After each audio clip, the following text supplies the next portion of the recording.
मित्रों, बीए भाग द्वितीय की इस व्याख्यानमाला में आपका स्वागत है।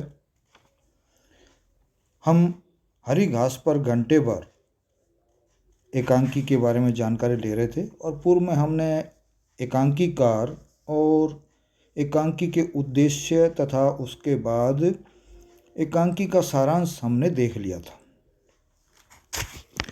और इसके साथ अब हमारी बारी आती है इस एकांकी के मुख्य जो स्थल हैं उनको एक विवेचनात्मक दृष्टि से देखें। इसके साथ हम ये जानेंगे कि कौन कौन से प्रमुख स्थल इसमें आए हैं।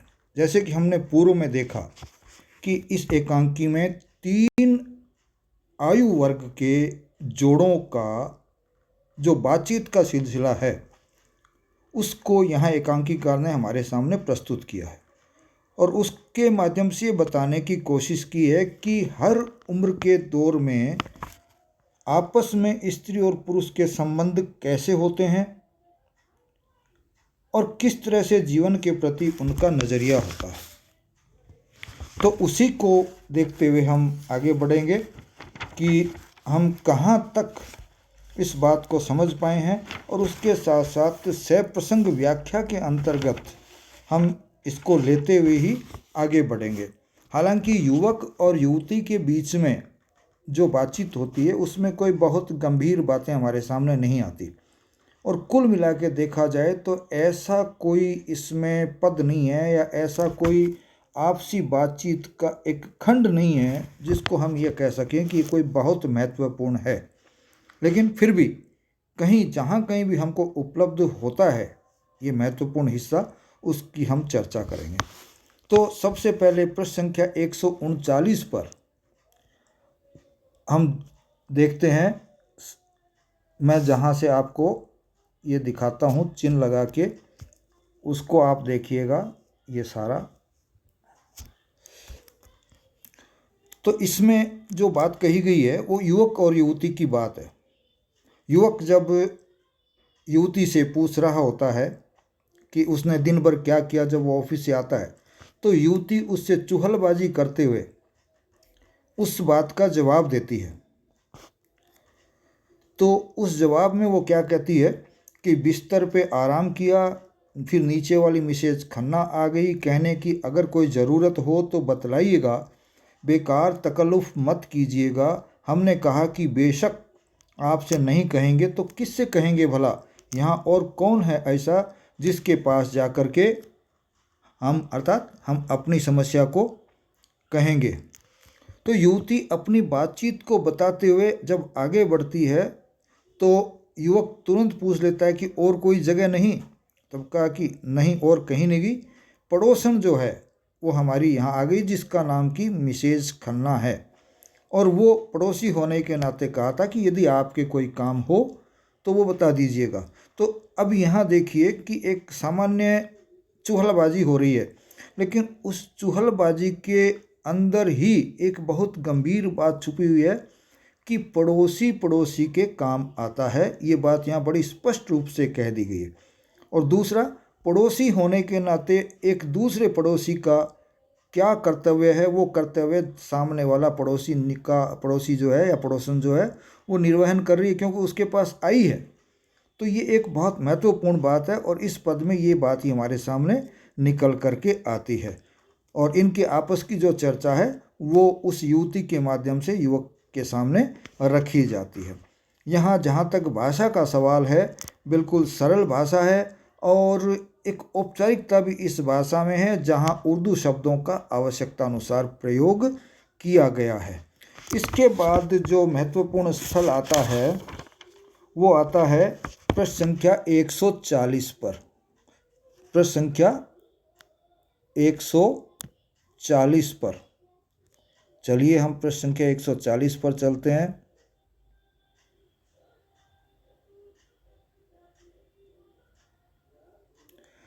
यहाँ पर आते हैं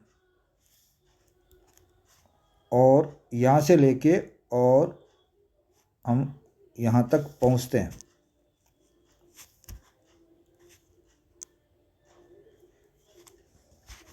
यहाँ स्त्री और पुरुष जो कि अधेड़ अवस्था के हैं उनकी बातचीत यहाँ हमारे सामने आती है।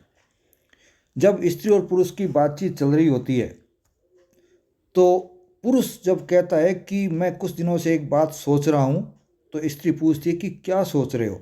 तो अब देखिए कि इस उम्र में पुरुष किस तरह से सोचता है और स्त्री किस तरह से सोचती है, वो बात हमारे सामने आती है। यहाँ घर की जिम्मेदारी की बात आती है और खर्च बचाने और समय बचाने की बात आती है। तो जब दाम्पत्य जीवन का प्रौढ़ अर्थात मध्य काल आता है तो जिम्मेदारियां बढ़ती है और व्यक्ति उन जिम्मेदारियों के बारे में ही सोचता है, वो बात निकल करके हमारे यहाँ आती है। ये मैं बताने की आवश्यकता नहीं समझता, क्योंकि लगातार मैं ये कह रहा हूँ कि सप्रसंग व्याख्या हम कर रहे हैं, तो इसमें ये बताने की कि प्रसंग क्या है वो आपको बताना है कि जब प्रौढ़ पुरुष और स्त्री आपस में बात कर रहे होते हैं तो ये अपने को बताना है। और कौन सी एकांकी में है, वो हरी घास पर घंटे भर, और उस ये संदर्भ के अंतर्गत आ जाएगा, प्रसंग में आएगा कि वो बात करते हुए जब चर्चा कर रहे होते हैं। तो यहाँ जब पुरुष कहता है ये घर काफ़ी दूर पड़ जाता है, दफ्तर पहुँचने में घंटा भर तो लगता ही है, अक्सर बस भी बार बार बदलनी पड़ती है, अगर उसी तरफ कोई जगह मिल जाए तो वक्त भी बचेगा और 3 लोगों का बस का खर्च भी। तो परिवार के जो सदस्य हैं वो काफ़ी दूर जा रहे होते हैं, तो पुरुष ये सोचता है कि मेरा घर जो अब यहाँ है उसकी जगह उस जगह पे मिल जाए जहाँ पर कि ऑफिस और बच्चों की क्लासेज स्कूल वगैरह पास पढ़ते हैं, तो घर का खर्चा बच जाएगा, बस का खर्चा भी बच जाएगा, और दूसरी चीज़ वक्त अर्थात समय भी बच जाएगा। तो यहाँ भी देखिए एक युवा प्रौढ़ अवस्था के पुरुष और स्त्री अपनी जिम्मेदारियों को के बारे में किस तरह से सोचते हैं, पूरा करने की तरफ देखते हैं, वो सारी बात यहाँ कही गई है। भाषा का जहाँ तक सवाल है, सरल भाषा है, उर्दू भाषा का प्रयोग, कई शब्दों का प्रयोग उर्दू में किया गया है। अब इसके बाद जो अगली बात आती है वो आती है प्रश्न संख्या 142 पर।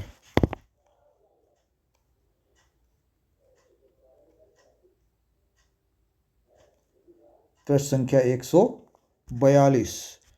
अब देखिए यहाँ से शुरू करेंगे और यहाँ तक ये बात पूरी होती है, और ये सारे अब मैं अंडरलाइन भी यहाँ इनको कर रहा हूँ।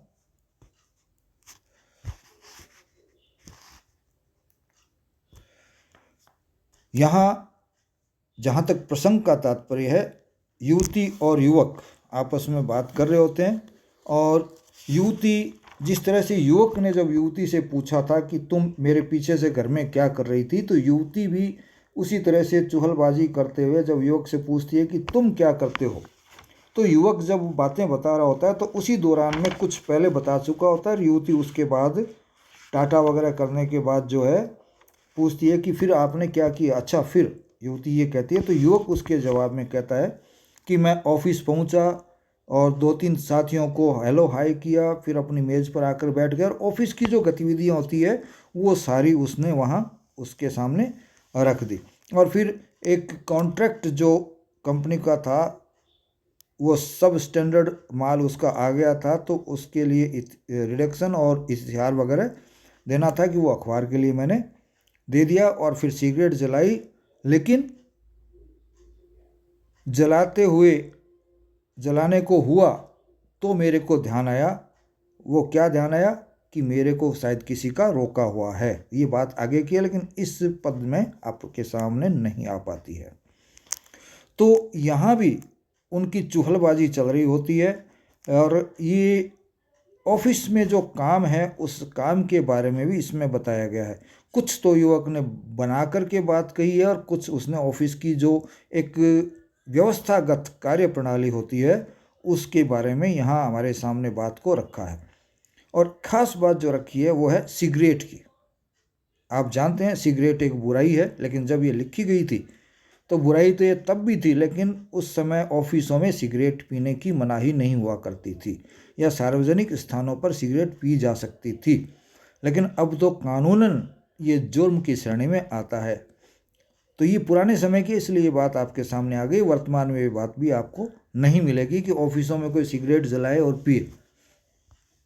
तो उसके बारे में जब बात करता है तो कहता है कि मेरे को किसी का ध्यान आ गया कि उसने मेरे को 10 से ज़्यादा सिगरेट पीने की पाबंदी लगा रखी है, इसलिए मैंने फिर सिगरेट नहीं दी। तब युवती, आगे की चर्चा है वो आगे चलती है, लेकिन यहाँ हम नहीं कहेंगे। अर्थात लगाने वाली कौन है? वही स्त्री। लेकिन वो कह रहा है कि एक है कोई, ये चुहलबाजी है। तो इसमें भी एक चुहलबाजी के अंतर्गत भी ऑफिस का एक चित्र हमारे सामने निकल करके आता है। और उसके बाद भी व्यक्ति को ये ध्यान रहता है कि मेरी जो सहभागिनी है, जीवन संगिनी है, वो किस चीज़ को पसंद करती है, नहीं करती है, वो युवक ध्यान रख रहा होता है। इसके बाद अगला जो पद आता है, अगला जो महत्वपूर्ण स्थल आता है, वो है पृष्ठ संख्या 143 पर।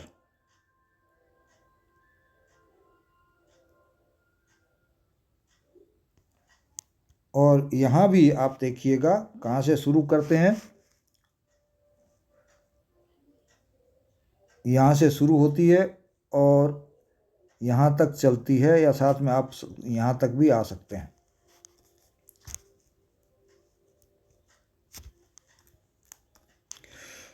तो ये भी उस प्रौढ़ स्त्री और पुरुष की बातें चल रही है। और ये अपनी जो आर्थिक स्थिति है उस पर चर्चा कर रहे हैं कि हरी घास पर घंटे भर एकांकी में। और उस चर्चा के दौरान ये बातें आती है कि मुश्किल ये है कि सभी बच्चे ऊंची क्लासों में चले जाएंगे। कि रज्जू का तो खैर जो सब बड़ा लड़का है उसका तो चलो एक सिलसिला शुरू हो गया और 5 साल के लिए उसका एडमिशन हो गया और खर्चा जो बंधना है वो बन चुका। लेकिन अगले साल उनकी एक लड़की है, वो भी बीए पास कर लेगी। फिर त्योरस प्रकाश जो हैं वो भी सेकेंडरी कर लेगा, और गुड्डी जो है जूनियर स्कूल में आ जाएगी। तो सबकी फीस का और पढ़ने का खर्चा बढ़ जाएगा। तो उसकी चिंता उनमें चल रही है। और स्त्री फिर इसके जवाब में आगे कहती है कि आगे भी तो बीमारी, हरी बीमारी, वो खर्चा भी रहेगा। तो उनको अपने परिवार की खर्चे की चिंता है कि उनकी व्यवस्था किस तरह से की जाए। तो ये एक प्रौढ़ अवस्था की ये विशेष जिम्मेदारियां होती है। उनको चिंता भी होती है अपने बच्चों की कि उनको सही शिक्षा के लिए सही समय पर पैसे लगा करके पढ़ाया जाए। तो यहाँ इंग्लिश और उर्दू शब्दों का प्रयोग जहाँ आवश्यक हुआ है या वार्ता को प्रभावी बनाने के लिए हुआ है वो किया जा रहा है। और उन बच्चों के बारे में बताया जा रहा है कि कौन सा बच्चा कहाँ कौन सी कक्षा में पढ़ रहा है। ये विशेष में आ जाता है। बच्चों की चिंता रहे उसको आप कह सकते हैं, विशेष के अंतर्गत लिख सकते हैं कि उनके खर्चे में क्या हो सकता है वो बताने की कोशिश लेखक द्वारा की गई है। अब इसके बाद जो अगली बात आती है, अगला पद जो आता है वो आता है पृष्ठ संख्या 144।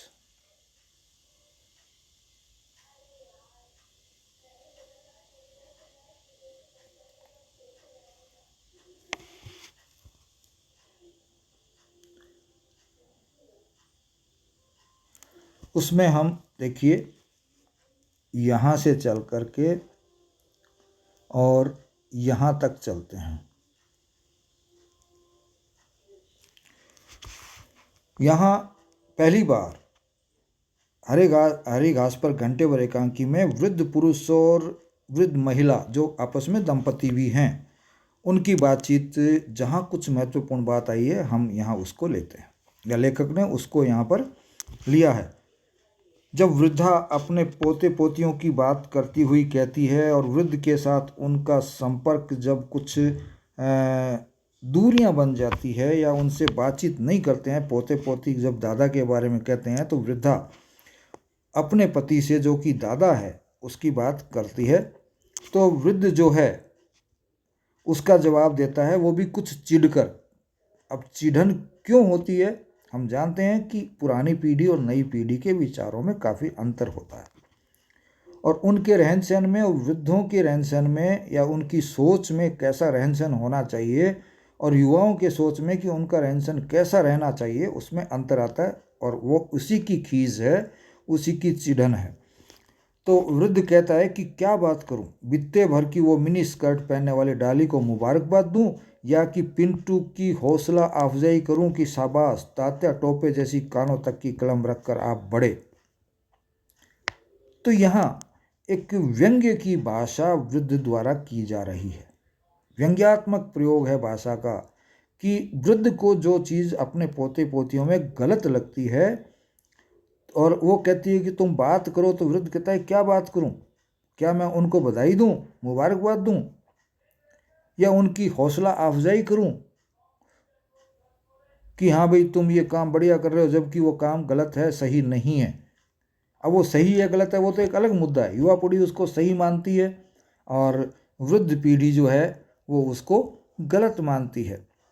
तो यहाँ वो जो अंतर है, उस सोच का अंतर है, उसके कारण जो चिढ़ बुजुर्गों में है पैदा हो जाती है, उसको यहाँ लेखक ने हमारे सामने रखा है। और उर्दू शब्दों का प्रयोग भी किया है जहाँ की आवश्यकता हुई, क्योंकि वृद्ध जहाँ तहाँ अपनी भाषा में उर्दू और फारसी शब्दों का उसकी जो शैली जो है वो, उस शैली का तो इस पद में नहीं है हमको, बाकी वो शेर व शायरी के रूप में अपनी बात को कहता है। तो ये हो गया। अब इसके बाद इसी में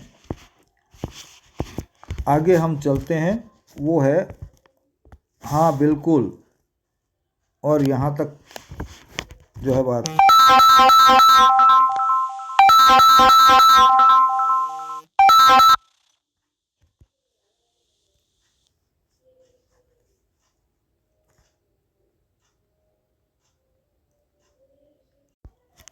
अब इस पद में भी वृद्धा और वृद्ध की बातचीत चल रही होती है, और वही चल रही होती है कि पोते पोतियों के साथ संबंध अच्छे रहें। तो वृद्धा कहती है कि अपना खून है, एक ही घर में रहते हैं, तो हमारी जो है उनमें भागीदारी होनी चाहिए। तो वृद्ध कहते हैं कि हाँ बिल्कुल है, बचपन की यही डाली थी जो शबो रोज़ मेरे सीने पे गरिबा की तरह रहती थी, लेकिन अब उसका तौर तरीका फ़र्क है। जो मुझे पसंद नहीं वो अपनी खून है छोड़ेंगे, हम अपनी वजह क्यों छोड़ें, वो अपनी चहल पहल से खुश, हम अपनी तन्हाई में मुतमईन, बस मुझे छेड़ो मत, हूँ सरापा साजे आहंगे शिकायत कुछ न पूछ, है यही बेहतर कि लोगों में न छेड़े तू मुझे। तो वृद्ध शेरो शायरी के माध्यम से अपने जो विचार हैं अपनी उस पोती के लिए, जिसके बारे में वो कहता है कि ये वही डाली है जो मेरे गलबैयाँ डाल करके बचपन में मेरी गोदी में चढ़ी रहती थी, हमेशा मेरे चिपकी रहती थी, लेकिन अब उसके तौर तरीके में फ़र्क आ गया है और वह मुझे पसंद नहीं है। और आगे कहते हैं कि उनका जो तरीका है, जो आदत है, वो नहीं छोड़ेंगे और मैं अपने स्वभाव को नहीं छोड़ सकता, इसलिए मैं अपनी तन्हाई में मुतमईन हूँ, अर्थात खुश हूँ, और वो अपनी बातों में मस्त है, इसलिए मुझको इस बारे में न छेड़ा करें। तो यहाँ देखिए कि युवा पीढ़ी में और वृद्ध पीढ़ी में जो वैचारिक अंतर है, जो खान पान का अंतर है, जो रहन सहन का अंतर है, उससे जो नाराज़गी है, तो वृद्ध किस तरह से उसमें अपने आप को व्यवस्थित करते हैं वो यहाँ बताने की कोशिश की गई है। क्योंकि उनका वश नहीं चलता तो वो क्या होता है, परिवार के मामलों से अपने आप को दूर कर लेते हैं, जो कि उनके जीवन में खतरनाक साबित होता है। ये अक्सर होता है, लेकिन हम यही गलती कर जाते हैं। तो यहाँ भाषा का जहाँ तक सवाल है, भाषा उर्दू शेर व शायरी की है, उर्दू फारसी भाषा के शब्दों का प्रयोग काफ़ी हुआ है, और उसके माध्यम से वृद्ध अपनी जो स्थिति है उसके बारे में वृद्धा के सामने अपनी बात को स्पष्ट करता है। अब अगला जो बिंदु है वो ये रहेगा कि अगले पृष्ठ पे 145 पे आएगा, वो युवक और युवती की बातचीत होगी, और वो है यहाँ से,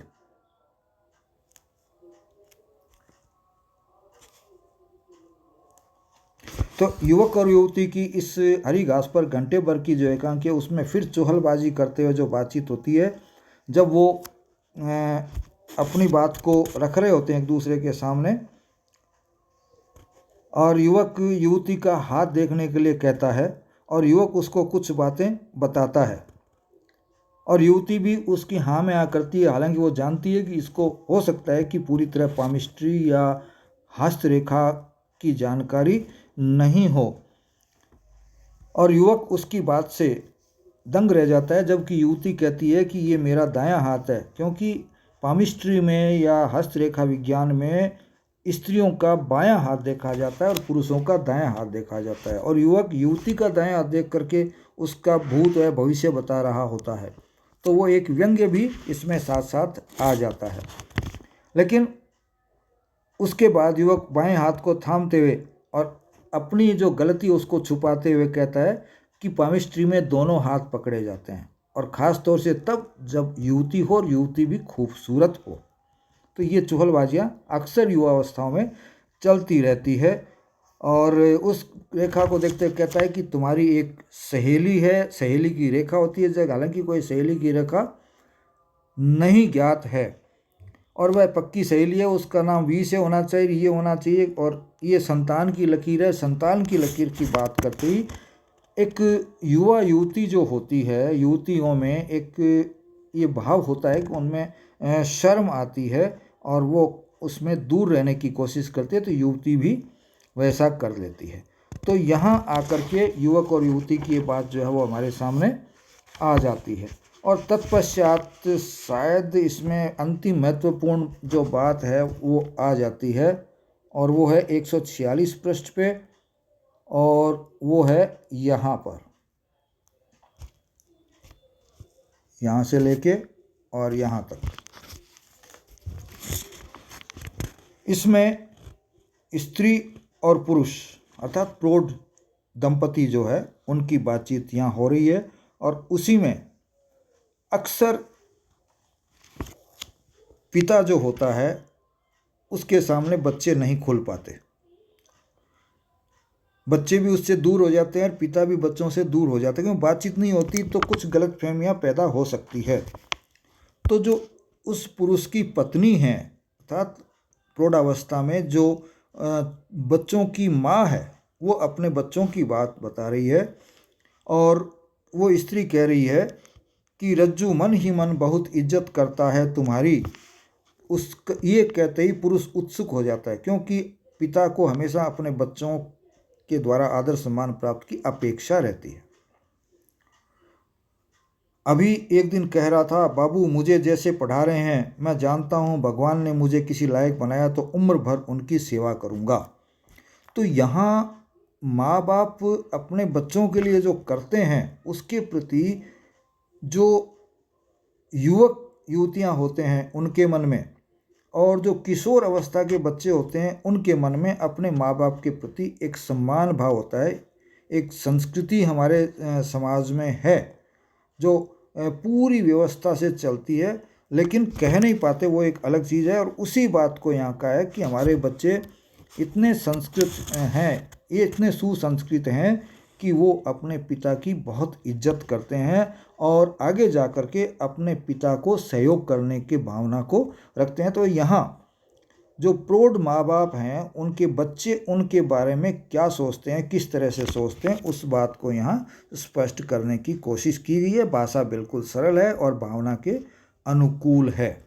इसी के साथ इस एकांकी में जो महत्वपूर्ण स्थल थे उनके बारे में हमने चर्चा कर ली है। अब इनमें से जब प्रश्न पत्र बनाने वाला व्यक्ति जिसको उचित समझेगा उन महत्वपूर्ण बिंदुओं को लेते हुए आपके सह प्रसंग व्याख्या दे सकता है। तो आपको उस सह प्रसंग व्याख्या में संदर्भ, प्रसंग, व्याख्या और विशेष, इस 4 चरणों में आपको उसके उत्तर को लिखना है। और ये ध्यान रहे कि ये उत्तर हमारा बहुत बड़ा भी नहीं हो और इतना छोटा भी नहीं हो कि हम पूरी बात नहीं कर सकें। जो पद गद्य में इसका जब अर्थ बताने की बात की जाती है तो अर्थ तो तकरीबन वैसे ही स्पष्ट होता है। आपको उन भावनाओं को पकड़ना होता है जिसको कि लेखक लेकर के चलता है, या वो पात्र जिसकी की बात यहाँ की जा रही है, जिसकी वार्ता को यहाँ उसने दिया है, वो क्या कहना चाहता है उसको स्पष्ट करना होता है। फिर उसमें कोई जो विशिष्ट बात होती है वो लिखिए, उसकी भाषा और शैली के संबंध में कोई बात होती है तो वो लिखिए, वो विशेष के अंतर्गत आ जाएगी। इसी के साथ आज की हमारी ये चर्चा समाप्त होती है। जय हिंद, जय भारत।